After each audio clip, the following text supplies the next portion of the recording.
we might just jump straight into the charts, eh?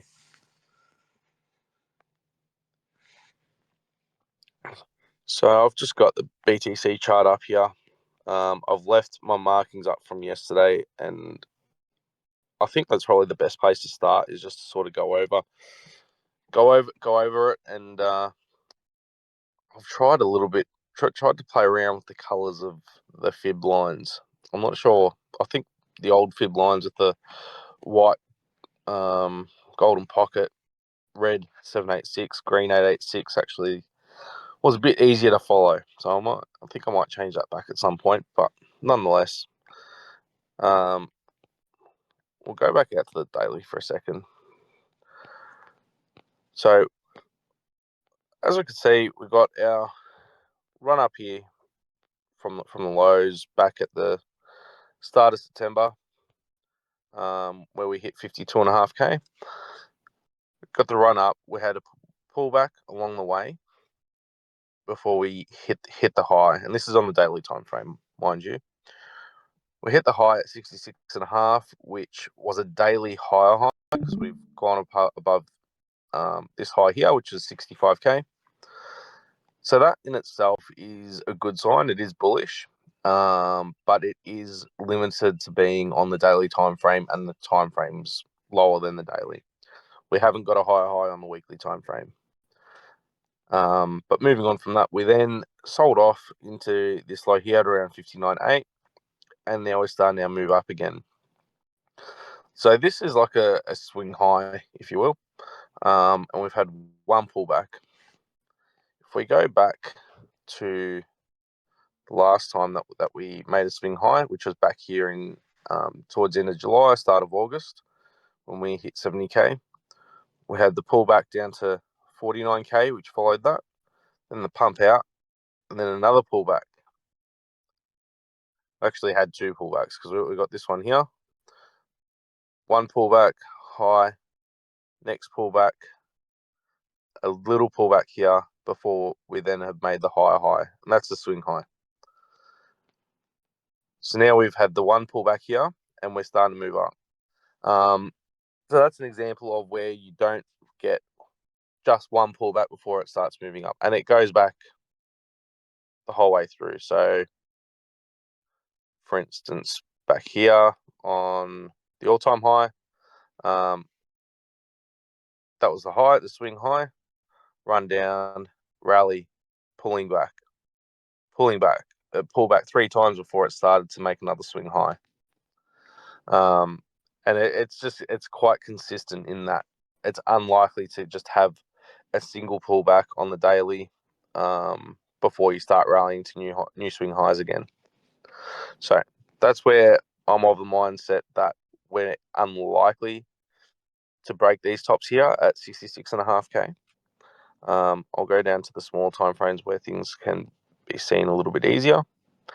So I think when I posted the chart in the channel, we were trading around here, and at that point we had tapped the 618, but we didn't really get rejected too deeply. It was just a bit of sideways. I should have perhaps had a look at the CBD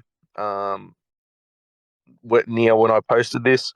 I think I had earlier in the day and said that it was looking locally bearish, but overall remained bullish.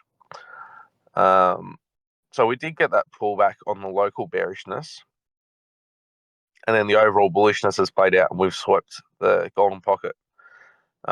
Provided that it maintains above this 50% level, there's still, and doesn't get a 4-hour and a 1-hour close, the following 1-hour close below it, there's still probably some steam left in the engine. But it's if it does hold above, we might go to that 786 or the 886. In the big grand scheme of things, unless you're looking to get an entry for a short trade, it doesn't really matter too much. The big picture, or the overarching picture for this short-term play, is if it gets above 66.5k or not.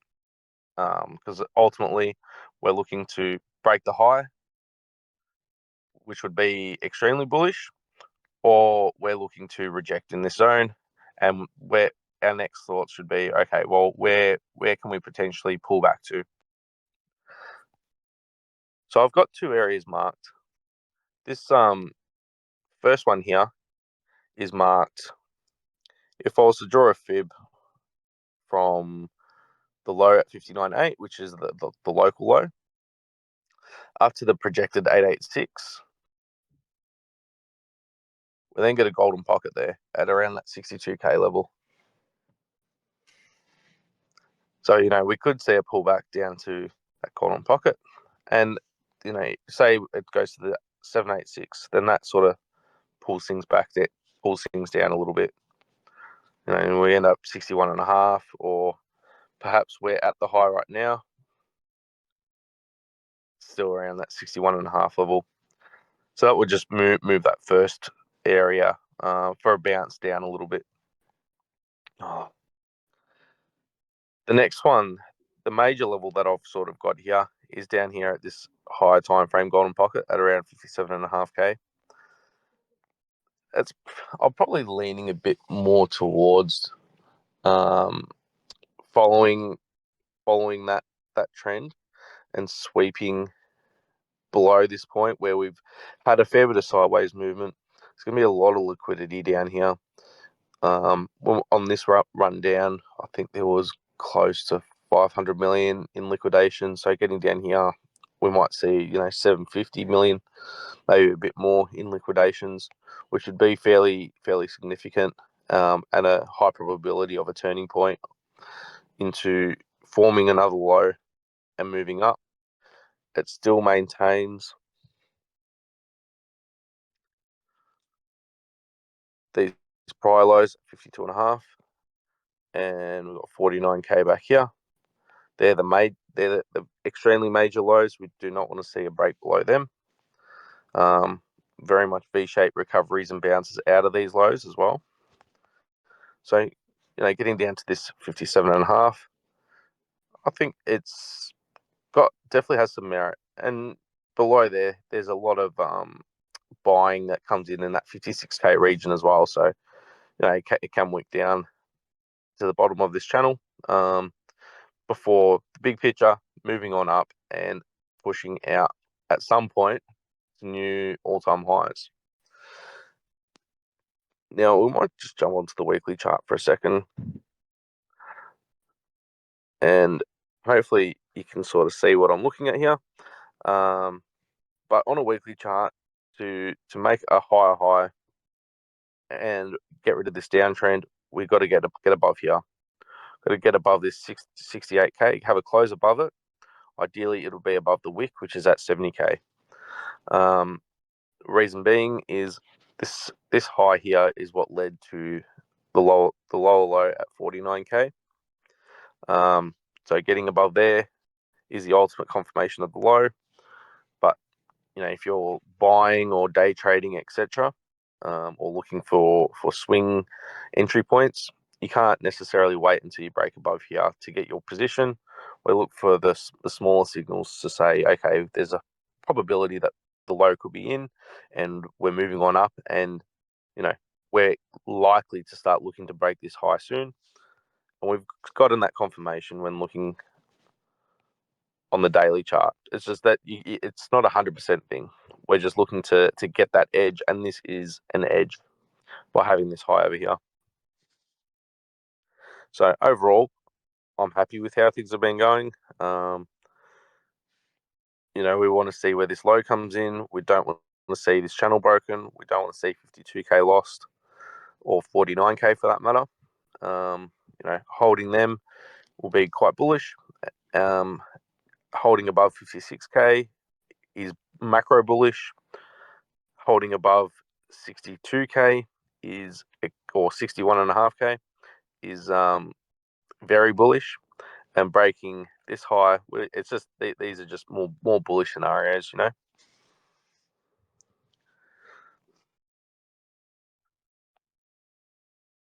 Let's jump over here and see if anyone has made any comments. Nope.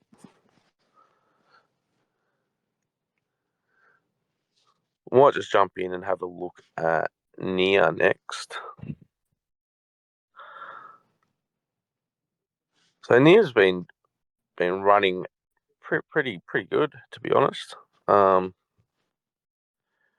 We did get that high up at 58.73. Was that last week? Just shy of where my target was up at $6, and I put that target up there back when we were trading in this vicinity down here. So to get within less than 5%, I was pretty happy with that, given how it was moving. I didn't get any positions on it, but you know, it's definitely got its running shoes on, had its sweat shoes on to get up there, and then we saw we had a bit of a sell off to come back down. We held. Sorry, I just had someone come in behind me there. I'll go to the 4 hour. So on this sell off to come back down, we've actually put in a higher low. So we've got the low over here. You can look at these as higher lows as well if you like, but essentially this is a swing low. Up here is a swing high. It's a higher high because there's the prior high. Now this is looking to be a higher low, and now we've come back up again. So what we want to see now is this high over here taken out, ideally, or alternatively, we want to see this low held. They're the two key levels that we want to look. So at the moment, we're trading in the middle. We're finding some resistance at the golden pocket, which is drawn from this high down to this swing low. And we know that NIA loves the golden pocket. It has ever since I started charting it. The entire prior cycle loved the 618. So it is finding a bit of weakness up here, but we do have some nice volume on the green bars, which is good to see, and they're nice and solid as well. So it is a bit more aligned on what Bitcoin's doing, obviously, but in saying that, NIA has grown some traction against BTC.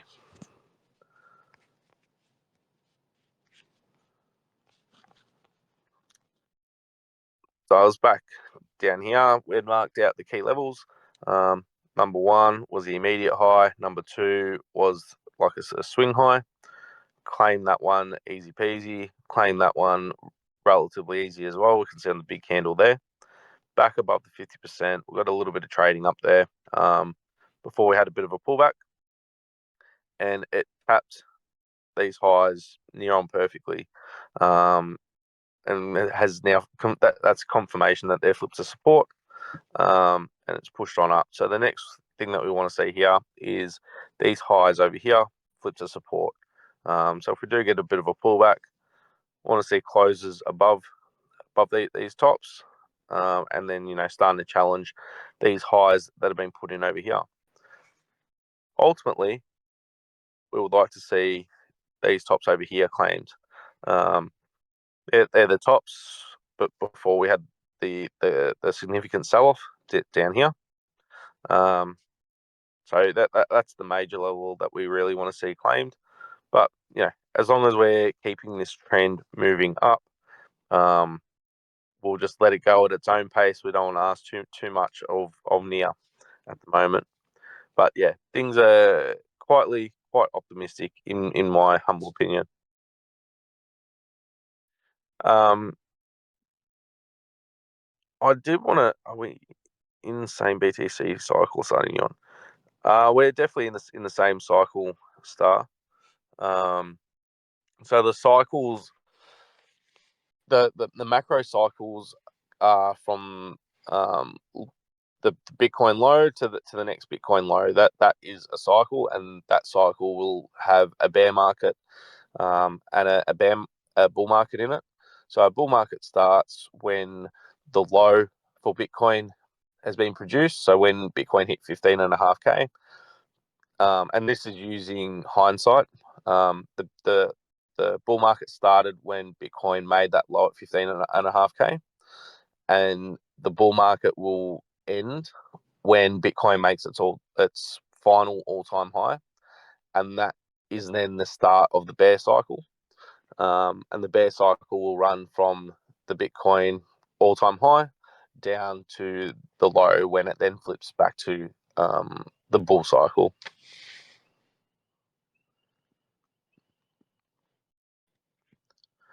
So, and the bull market, the start of a bull market is the start of the new cycle.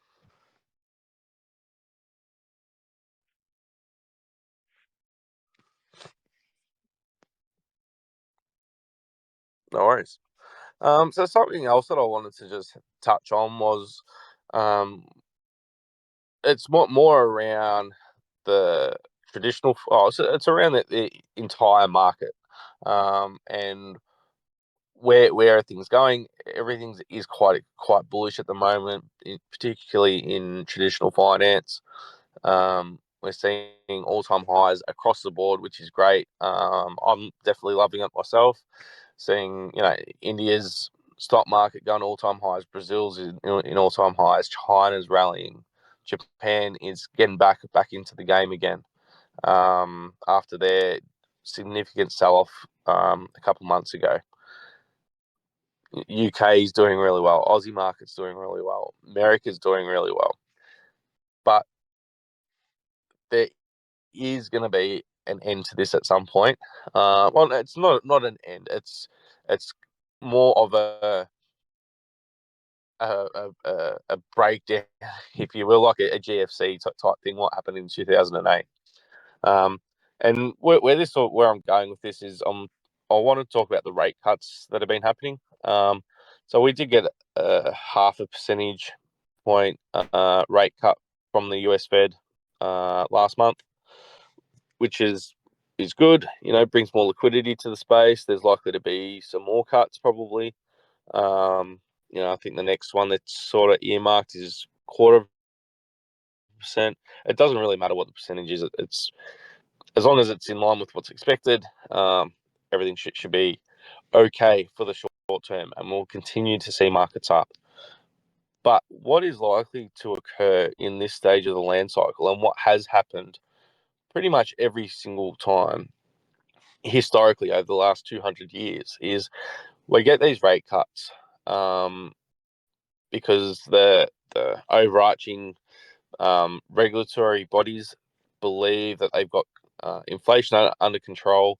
The labour market needs a little bit of propping up, and they're trying to please elections that might be coming up to do the right thing by the people, etc.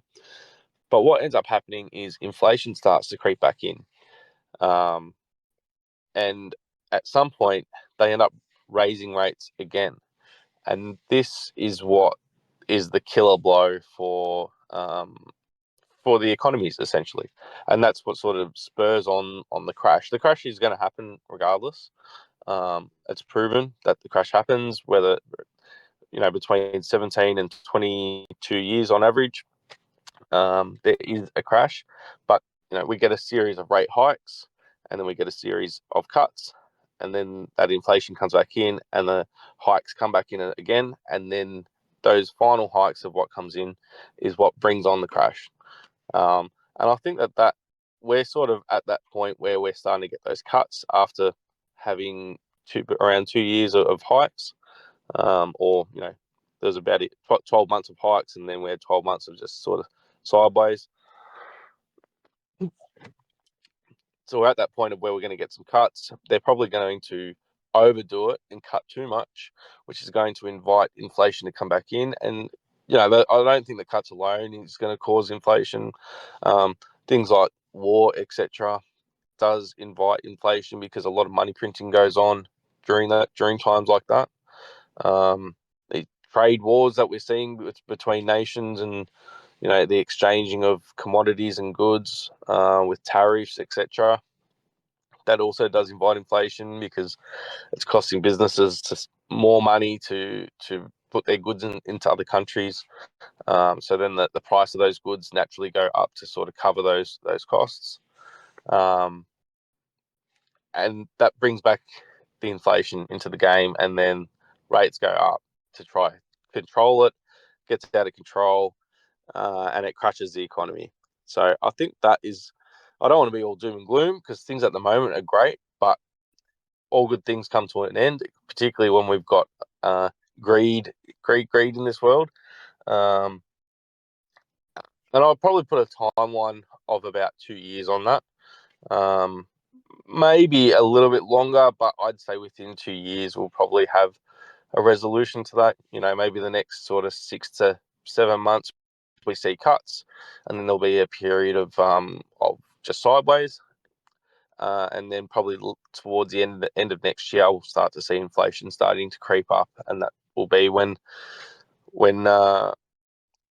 things start going a little bit pear-shaped, I think. Could be into 2026 a bit further, but I don't have a crystal ball. This is my own speculation.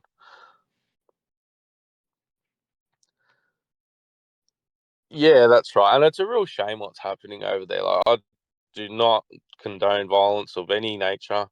Don't condone war at all. I think it's absolutely terrible what's happening there. I'm not going to go into picking sides, etc., because everybody comes from different backgrounds and that sort of stuff. But yeah, I think what's happening in the Middle East is going to potentially play a role in this. Whether it's yeah, I think that's definitely going to play a role in the whole inflation game that's going to be happening, or I believe is going to happen. Um, whether it's increase in the price of oil and other goods, or perhaps countries get pulled into the war, and the US ends up going there, and they start having to print millions and millions of dollars to start financing the war. Um, yeah,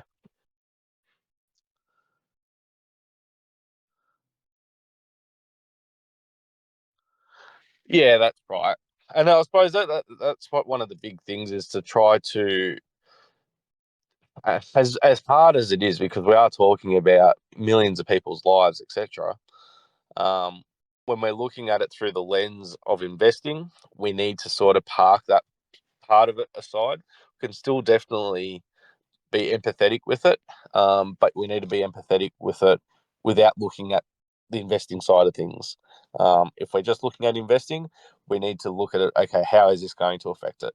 I don't think that we're going to see, unless I think I've said it several times, unless we see some nukes getting dropped, I don't think we're going to be negatively impacted on the markets in the short to medium term. Um, wars, they they do get the printers going. They do get lots of spending going on. So in the short to medium term, whilst it is a human catastrophe, what's happening there, from an economic and investment perspective, wars aren't necessarily a bad thing from that perspective. Which is why I sort of think it's why they keep happening time and time again. A few little niggles here and there along the way spurs on the markets, keeps the big boys' pockets full. Um, but anyway, that's probably enough. I don't want to carry on about the wars, what's going on over there too much, because I do understand that it can be a sensitive topic for some people, and I don't want to come across as being insensitive either.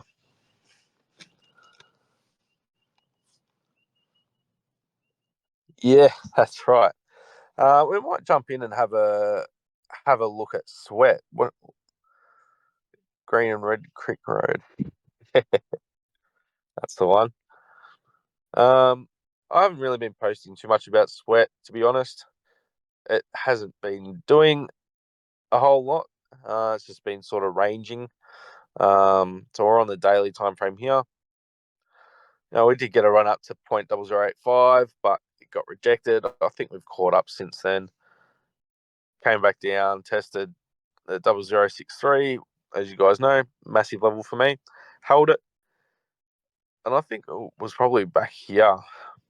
It was after this point. It was probably somewhere when we were trading in here. I'd said, we've gone up here, we've tested, we've come down, we've tested. They both held on both sides for resistance and support.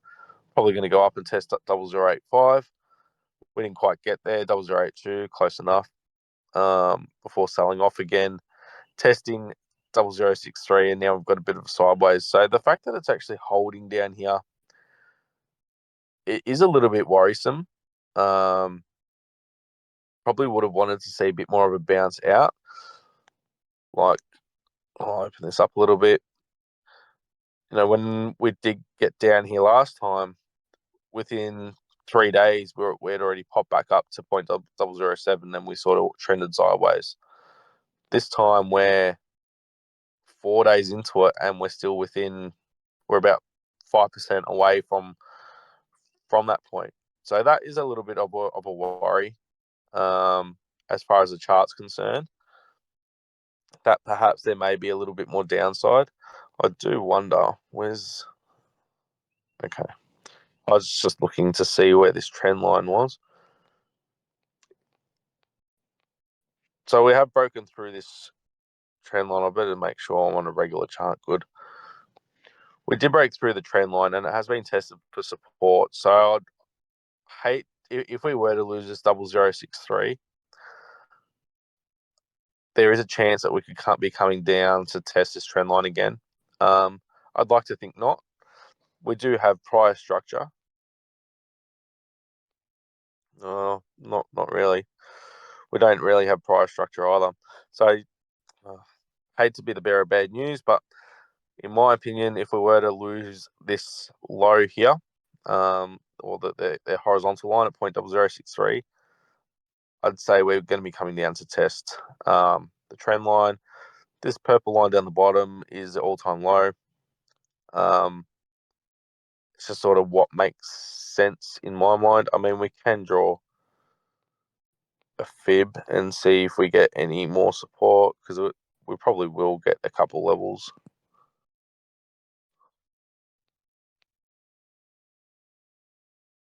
So if we want to be holding on to a bit more hopium, 786, 886, that'd be key levels to watch.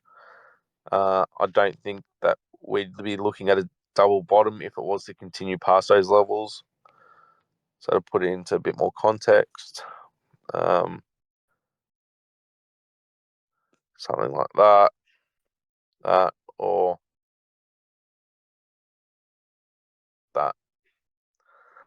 Or it hasn't broken this low yet either.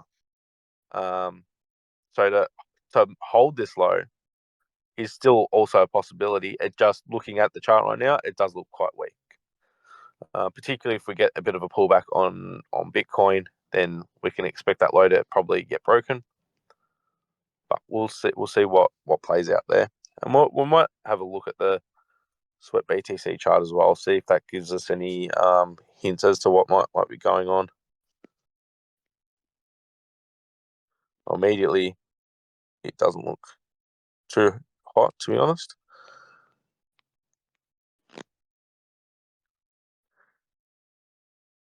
All right, so we've got a couple key levels in here.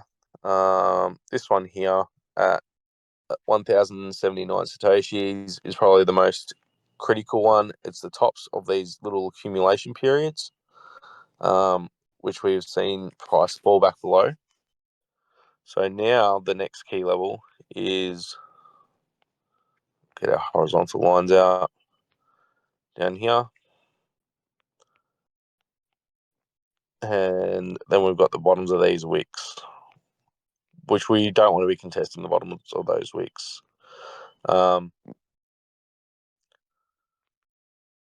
Yeah, given that price has sort of fallen below this point, you'd probably think that it's going to come down to test the support again of the accumulation ranges, where we're going to want to see a bounce back. We don't want to see trading going on down here below this trading this range over here. So they're in the short term, key is getting back above these levels. Or if we're going to come down and test, we want to get a nice recovery off the bottom of that accumulation range. We don't want to see this going on. That would not be nice. It's just going to be producing more lows then. So quite bearish on sweat, given what I'm seeing on the charts. If I'm completely honest.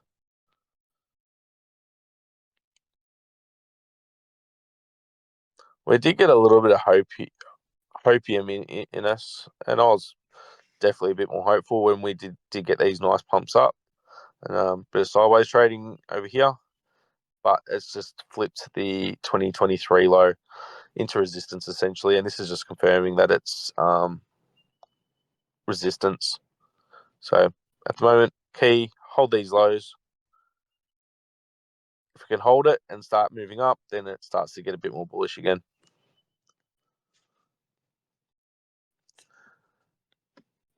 Was there any charts or things you guys wanted me to cover off specifically? Solana, yeah, we can have a look at Sol. I'll start with the BTC chart.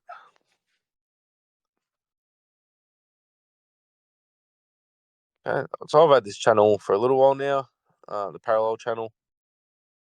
It's holding it nicely. We've got high lows, but we also have got lower highs. So we've got higher highs here, and then we got a lower high here, reduced a locally higher high, but overall it's still a lower high, as we can see, because we've got the high over here. So it looks like it's in a bit of a consolidation period to me. It's holding the channel, looking okay.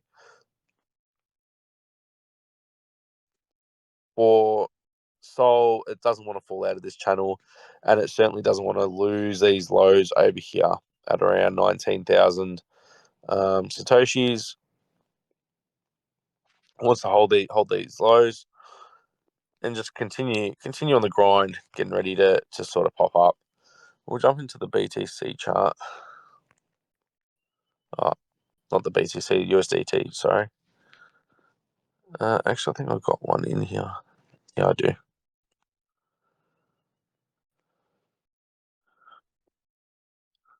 So it's looking relatively okay in here as well. It's a similar reflection of the BTC chart. We've got the high, lower high, a local high, but overall it's a lower high. Then to the downside, we've got high lows, lower low, but then we've got another high low and potentially a high low here. Although there is a bit of a triple top in play. We've got 1, 2, 3. So provided that we don't see, about this 109 to 120 level broken, things are still looking pretty good. What did I do? Undo. Okay. I think for me, worst case scenario for Sol is a trip down to around that $100 mark. That would be absolute worst case. I don't really see it going below there. And at the moment, it is holding up strong. Has been rejected from the higher time frame 50% level at around 160. As you can see, that's where it's been consistently getting rejected. But a fourth test of that level is probably going to see it push up. And it's important to be whilst I talked about $100, it is important to be mindful that we've been in this consolidation range now in crypto as a whole for about 6 months, or maybe more. No, we're pushing on to 7 months now because we're in October, and we're at the point we're starting to get to the pointy end. There might be some potential short term downside, but coming to break these highs in Solana, in Bitcoin, in crypto in general, is very near, and you don't want to be caught missing out having to buy up here at $250, let's say, because then you're going to be in a position where if price only gets to say $300 or $350, you may only be making 10%, 20%, etc. And it may be harder for you to mentally let go of your bag.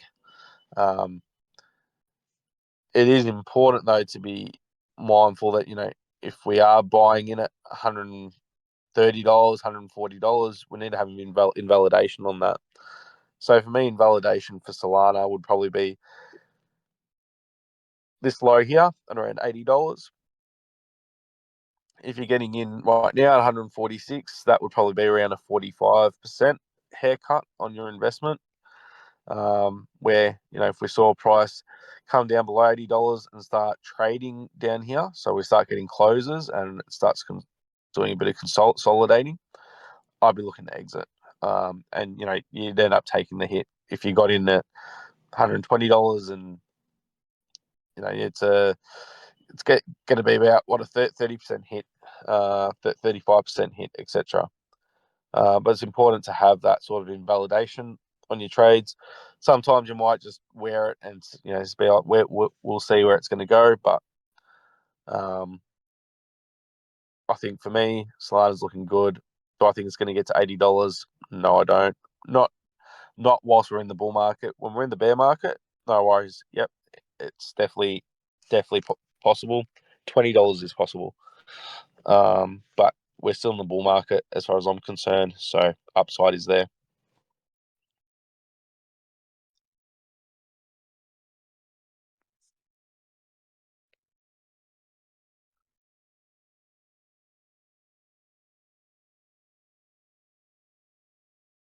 No, I've got those two noted. Yeah, it's already had one phone come out. I think it's got a second one that's come out or is coming out.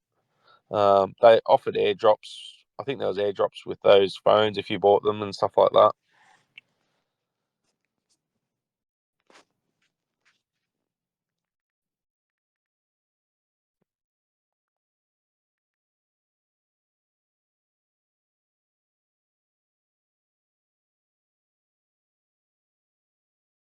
So ordinals, it's looking a bit bearish if I'm honest. Reason why I say that, we're seeing consistent lower lows and lower highs. Um,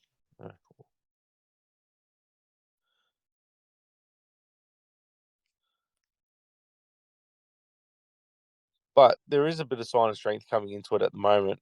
If we start zooming in on the recent price action, we can see it's locally producing higher lows.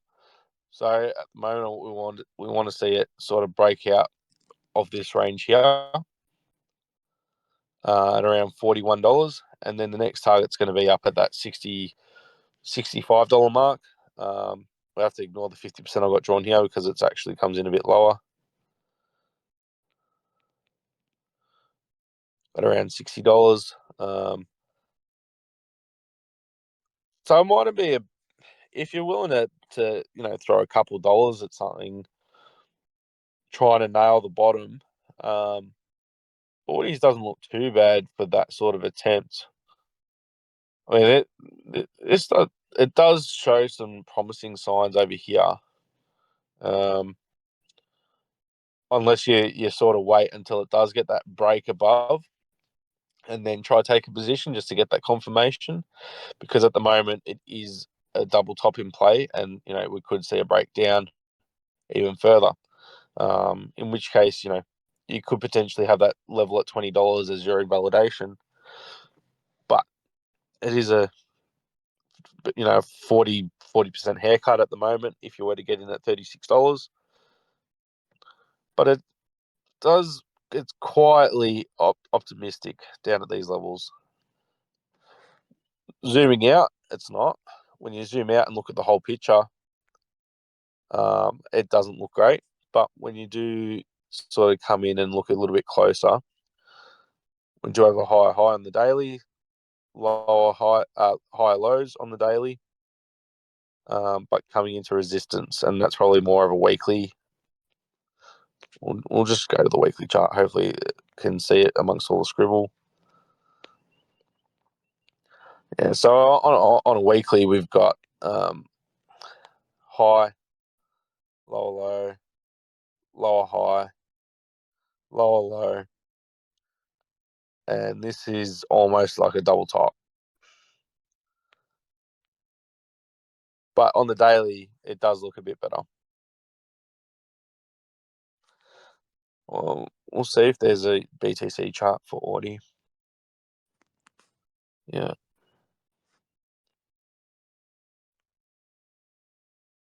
So the BTC chart looks fairly similar to the USDT chart. It is having a little bit of a rounding out here, which is it is a bullish sign, but breaking below this point here would be invalidation of this rounding out and bullishness. Getting above these tops is what's sort of critical on the Bitcoin pairing chart. So yeah, I definitely wouldn't be chucking the house at it. But if you're feeling a little bit degenerative and want to have a bit of a gamble, this would be a smarter alt to be sort of gambling on.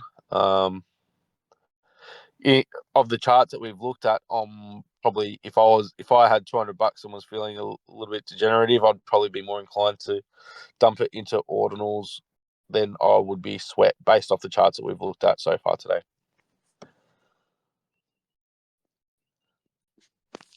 I think Baldrick said to look at Nikkei.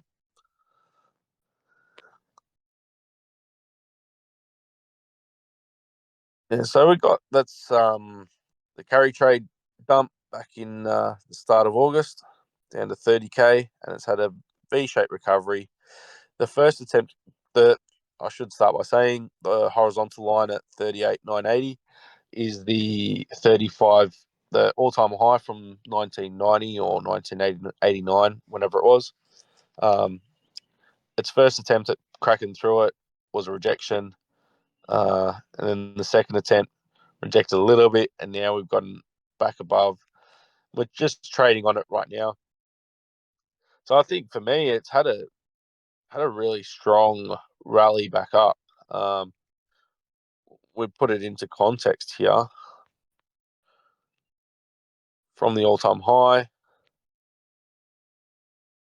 It had a 20, we'll just call it 27% pullback, which is huge for traditional finance. And then from that point, we're now trading about 27% up. Obviously, because we started at a high price on the downside, 27% larger than going back up again, but huge swings. If the Nikkei was stuffed, you wouldn't it wouldn't be bouncing like this. It might get a little bit of a bounce and then it would fizzle out and make another lower low, but it's bounced up back up quite nicely. It's now trading again, sort of just on top of this range over here. In the short term, and I'll put that in a bad spot to see. We want to see that 35,000 points level held this low over here. While it continues on that way. So Nikkei, for me, looking strong. I haven't really been too scared. Like, that is massive, and if I was in a futures, like a long or a short position, I'd be absolutely shitting myself during this period. And I do have exposure to the Japanese markets, but it's all well diversified. So yeah, I wasn't really worried about what was going on here, especially when you zoom out and look at what's been happening the Nikkei over the last 20 years, essentially. We got 2002 run up, and then it's just been one big run up since. And there's been some pretty big dips along the way, don't get me wrong, but it bounces back high.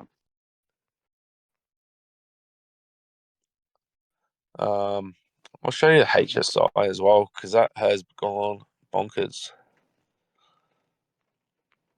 We've got our double bottom over here, making new highs, getting above prior highs, and this is on a monthly chart. So getting above these highs on a monthly chart after being in a downtrend is pretty huge. The Hong Kong index, the Hang Seng, is looking good in my books. I have seen some people and they actually are big advocates of the land cycle. They're actually calling this a bit of a bear rally, which probably can be. I think all the whatever rallies are happening now are going to be coming to an end in the next 2 to 3 years anyway. So it can be a bear rally, it can be a bull rally, as long as it's going up, it's looking good. And it's breaking key tops here as well. So it'll be interesting to see where October does finish for the Hang Seng. If October does hold on to these gains and close above these points, that'd be pretty huge, I think. We've also got I think it's the China A50. Yeah, huge. Big gains in China as well. Um, Looking really strong.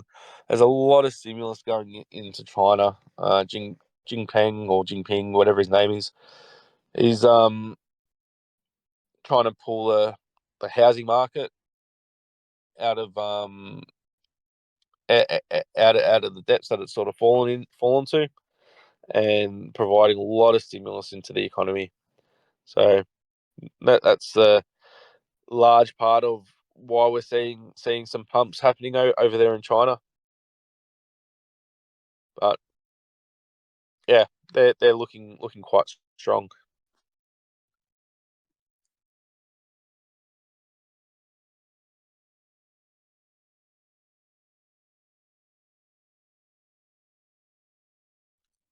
Yeah, it has Baltic, but it's been a bit of a disaster at the same time. Because prior to that, it made its high in early in 1989, and went on to have a nearly a 20-year bear market. So there's a high. The low is in 2009. So it was 19-year bear market essentially. Um, so it's a long time to be correcting, a very long time to be correcting. Imagine your pension fund um, just dwindling away during this entire 20-year period. So, and that would have been a generation of people would have been trying to retire during this time, this period here. Their pension funds just been going backwards if that was invested in the stock market, which I know in Australia, 99% of people have their pension funds in the stock market.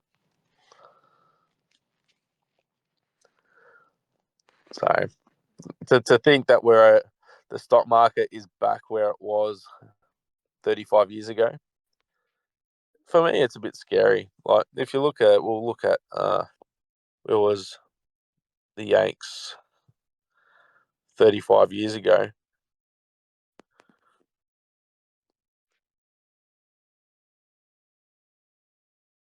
was trading at 350 points. So it's done nearly, what's that, 16x from there to where we are now. Um, Probably the Dow Jones is a better one to look at.